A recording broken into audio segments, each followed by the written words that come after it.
The secret to doing well in an introduction to linear algebra class is to learn how to row reduce a matrix, because everything you're going to do eventually boils down to row reducing a matrix. So let's learn through an example how to row reduce a 3x3 matrix. In this video, I'm going to row reduce this 3x3 matrix in order to find the null space of the matrix. And as a reminder, the null space of the matrix are those vectors v such that A times v gives you the 0 vector. So let's get cracking with row reduction, or what we call Gaussian elimination. In each step of row reduction, we're trying to get to what we call row reduced echelon form. And for that, we do row operations. So for example, here, I want to have a 1 in the top left corner. So I'm going to replace the first row with the second row. That one over there is called a pivot. And what we want to do now is do row operations to get zeros below a pivot. So now from that second matrix to this third matrix, I've done two different row operations here to get those zeros.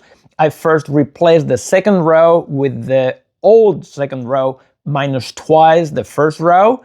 And the new third row is the third row plus the first row. Now I want to have a pivot in that position, so I'm going to replace the second row and the third row and multiply the second row by -1, so I end up with a 1 in the position where I want the pivot to be. And now that I have a pivot over there, I can do a row operation to get rid of that 3 below the pivot. So I've replaced the third row by the third row minus 3 times the second row to get this new row.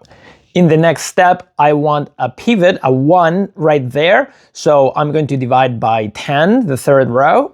And now at this step, I already see that there's 3 pivots in a 3x3 matrix. So the null space is going to be trivial, but let me finish off the row reduction to get to the identity matrix. So from that step to this step, I can subtract multiples of the third row to get zeros above this pivot. And then in the last step, I can get rid of that -1 by adding to the first row the second row. Our work shows that the original matrix is row equivalent to the identity.